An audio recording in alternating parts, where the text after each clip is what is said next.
Кет. Ассаламу алейкум достор. Бұл система охлаждения ДВС, машинаның мұздату системасы. Бұл жерде жақсы түшүнүш үчүн биринчиден ар бир детальды таанышабыз. Кандай деталь эмне кызмат аткарат жана общий система кандай иштейт. Жана кандай бир суроо пайда болуп турган болсо, комментарийге сөзсүз түрдө жазыңыздар, биз аны окуйбуз. Ошонго жараша дагы да пайдалуу видео тартып бергенге аракет кылабыз. Андыктан бул жерде силер көрүп турган нерсе система охлаждениянын видеосу. Система охлажденияда көрүп турганыңыздардай цилиндрдин айланасында суу болот. Мына ушул сууну рубашка охлаждения деп атайт. Эми бул жердеги сууну айландыруу үчүн атайын помпа коюлат. Бул помпа насосту түшүндүрөт. Механикалык түрдө иштей турган насос. Бул жагы ременге кошулат. Ремен коленчатый балга кошулат. Коленчатый бал айланганда ошонун жардамы менен айланып, сууну дайыма айландырып турат. Эми ушу айланып аткан суу эки айлануудан турат. Бири кичинекей айлануу, бири чоң айлануу. Эми ошол кичинекей айлануу менен чоң айланууну бири-биринен ажыратып турган термостат. Термостаттын кыргызчасы бул температурный краник деп атасак болот. Бунун кызматы температурага карап ушул жерде ачып, жабып турат. Бул бизде азыр механический термостат турат. Электронный версиясы да болот. Электронный машиналарда же болбосо гибрид унааларда кездешет. Демек, бул жерде бизде температурный датчик, бул жерде температура канча температурага чыкканын айтат. Кийинки тетигибиз жасалма шамал уюштуруу үчүн вентилятор. Бул болсо экинчи вентиляторубуз. Бири система охлажденияга, экинчиси кондиционерге иштейт. Бул жерде биздин радиатор, чоң радиатор. Радиаторубуз бизде суу муздатып, заготовка кылганга иштейт. Бул жерде радиатор суу куйган жерибиз, негизги крышка. Бул жерде сууну пропускать этип, кайра куюп турган кызматы бар. Ошондой эле бул жерде бизде резервуар. Ошол суу кайнаган учурда көбөйөт, муздаган учурда кичирейет. Ошол суу көбөйгөн учурда резервуарга куюлат. Кайра суу муздагандан кийин кайра ошол сууну алып иштетет. Демек, бул жактагы радиаторубуз отопитель, ысытуу системасы. Эми туугандар, ар бир тетиктин кылган жумушун сүйлөшөбүз. Бул жерде рубашка цилиндрдин айланасында суу болот тагын, ошол цилиндрде ар бир цилиндрде жарылуу болгондо, ошол жарылуу болгон жерде 2,5 температурага чейин көтөрүлөт. Мына ошол температураны сыртында суу болгондуктан ошол температураны жылуулугун төмөнгө түшүрүп, ошол мотордун алюминий кайып, мотор кармап калбашы үчүн атайын мотордун айланасында бардык жерде суу болот. Цилиндрдин айланасында дагы, клапандын айланасында дагы. Мына ошол толук айтылышы рубашка болуп айтылат. Эми бул жерде ар жерде жарылуу болот жана ушулардын бул бурчтагы бардык жердеги температура бирдей болушу үчүн аны дайыма айландырып турган помпа болот. Помпанын негизги максаты ушул сууну айландыруу. Башында айтып кеткендей эле ремен аркылуу айланат да, машина жүргөндөн баштап азыр даны время кичинекей айланууга бурулган, чоң айлануу тосук, ошол кичинекей айлануудагы сууну тынымсыз айландырып турат. Бул жердеги биздин отопителибиз ошол кичинекей айланууга кошулган болот дагы, машина жүргөндөн баштап кичинекей айлануудагы суу отопительге кирип, кайра моторубузга кирип чыгып турат. Ошол себептен машина оталгандан баштап эле бизде печканы ысык суу менен камсыз кылып турат. Демек, помпабыздын кызматы сууну айландыруу. Эми мына ушул жерде кичинекей айланууда цилиндрлерде жарылуу болду, температура көтөрүлдү, 90 градуска чыккандан кийин андан да көтөрүлсө уже суу кайнайт. Себеби суу 100 градуста кайнайт. Суу 90 градуска келгенде биздин цилиндрибиз, кольцаларыбыз, поршундарыбыз каленый абалга келет. Бул каленый абалга келүү дегенде алардын бири-бирин жешип, өгөлөбөй көп убакытка чейин иштеп бере турган каленый температура. Ошол каленый температурага келген учурда суубуз 90 градуска келет. Бул дегени биз ушул жердеги система охлаждениядагы температура стабильный 90до боло турган болсо, бул дегени биздин кольцаларыбыз каленый абалда турат деген түшүнүк. Демек туугандар, кичинекей айлануунун бирден бир кызматы мына ошол цилиндрде стабильный 90 градусту кармап берүү. Анан бизге азыр жазып коелу ар бир детальдын кайсы градуста иштеш керек. Демек, бул биздин рубашка. Рубашка дайыма 90 градуста болуш керек. Экинчи тетигибиз бул помпа.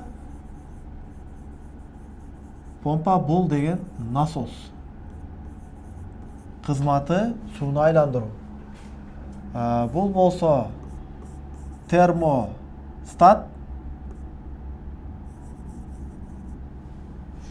Бунун кызматы адашып кеттим.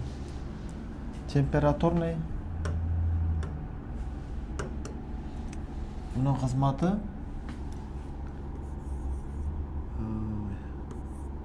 температурный краник. Температурага карап ачып жаап турат. Бунун градусу 82 градус болот. Эмнеге бул жер 90, бул жер 82 болуп калды деген суроо пайда болот. Бул жерде 90 градус болгондо суу мындайынан айланып бул жерге келгенге чейин суу уже температура түшүп 82 болуп калат. Демек термостатта 82 болгон учурда мотордун ичинде 90 градус болот.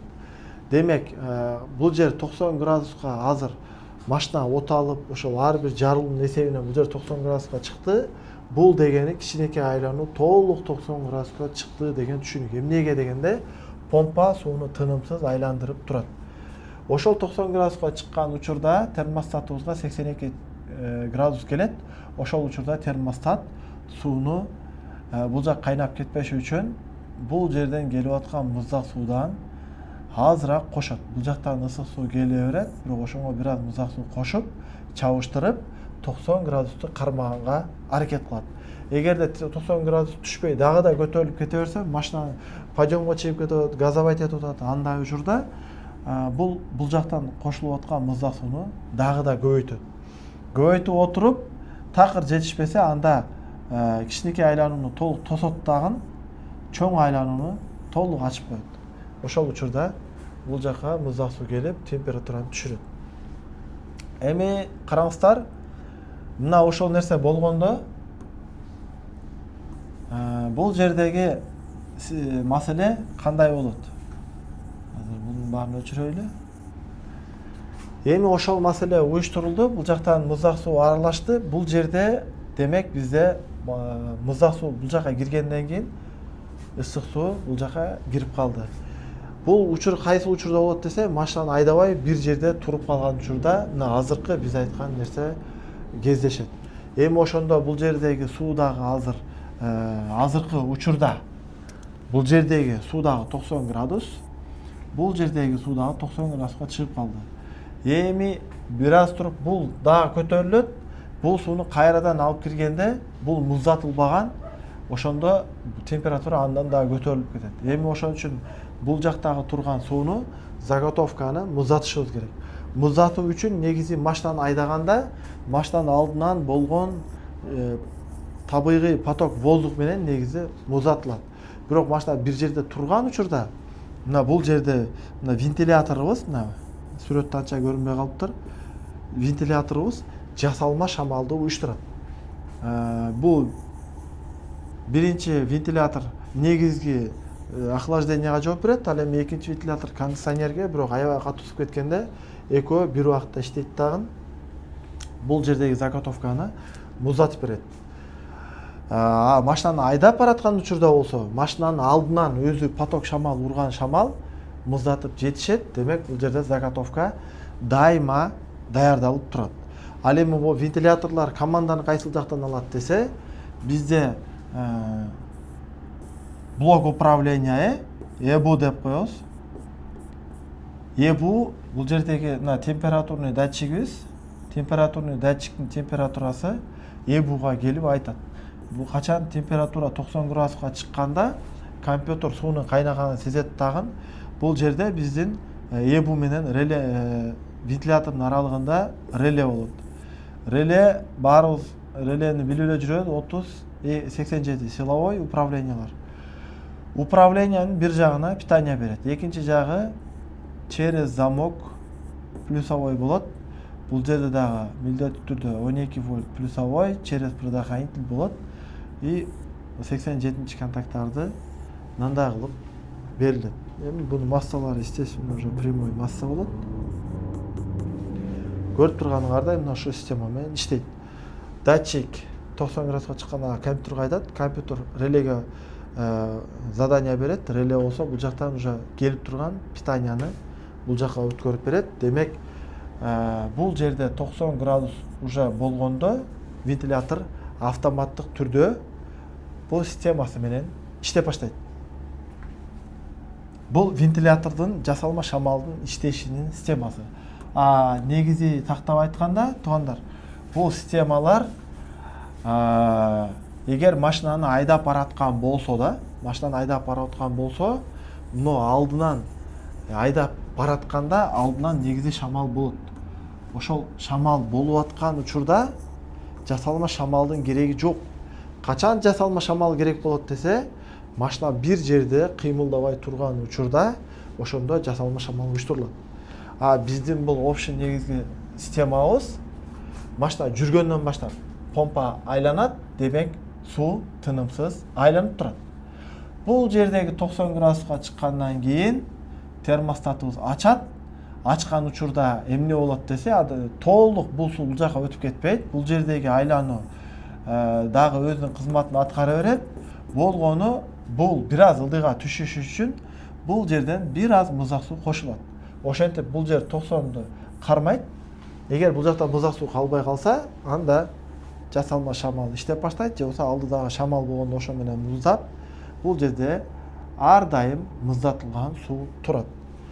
Эгер подъемга чыгып баратып, аябай эле машина катуу ысыганда, бул жакта муздак суу жетишпесе, анда кайрадан бул жакты жабаттагын толук системаны буруп, бул жакта муздатып, параллельно ошону алып кирип, ысык сууну ушинтип, чоң айлануу менен толук иштеп калат. Мына ушул муздатуу системасы болуп аталат. Эми отопительге кыскача маалымат берип койсом, мына бул жерде турган маселелерди азыр өчүрөйүн. Отопительге кыскача мүнөздөмө берип коеюн. Бул жерде биздин отопителибиз кичинекей кругка кошулган болот дагы. Машина жүргөндөн баштап помпанын жардамы менен ысык суу жиберилип, кайрадан моторго алып келип кошулат. Демек, кичинекей айланууда айлануу болуп атканда, ошонго параллельно ушул айланууга кошулган үчүн бул жерде дагы ысык суу тынымсыз кирип, кайрадан кирип турат. Эми бул жердеги суу аркасынан шамал айдаганда муздап кетпейби десе, муздабайт. Себеби бул жактан дайыма ысык суу кирип, кайра чыгып турганда, бул жердеги температура 90 боло турган болсо, ошо аркасынан айдалган вентилятор аркылуу айдалган шамалдын эсебинен бул жердеги максимум 60 эле пайызга чейин муздайт дагы, бирок 60 дагы ысык болуп эсептелет. Кайра системага келип, кайра ысып, кайра барып, ошол процесс печкада кайталана берет. Бундан айырмасы байкап турганыңардай кичинекей айланууга тынымсыз ысык суу кирип чыгып атат. Ал эми чоң айланууда кантип эле анда суу муздап атат десе, чоң айланууда термостат бул жерде дайыма жабып турганы үчүн бул жердеги суу камалып калып, камалган эсебинен бул поток воздухка бул аябай балким бул жерде 20 же 30 же болбосо 0 градуска чейин толук суу муздап атат. Себеби бул жер кичинекей айлануу айланып атат, чоң айлануу тосулуп турганын себебинен. Бул жакта болсо андай жок, дайыма открытый болот. Ошон үчүн буну радиатор, отопитель деп атап коет. Бул видео бизде пробный сабак, бүгүн жүктөйбүз, көргүлө. Эгерде кандайдыр бир ушул форматта биздин видеолор силерге жеткиликтүү болсо, биз ушул форматта силерге машинанын толук видеолорун съемка кылып тартып бергенге даярбыз. Ой пикир сөз калтырабыз, видеону бөлүшөбүз. Автоунаага кызыккан балдар үйрөнүп, онлайн аркылуу дагы бизге келе албаса дагы окуп үйрөнсөңүздөр болот. Assalamu alaikum.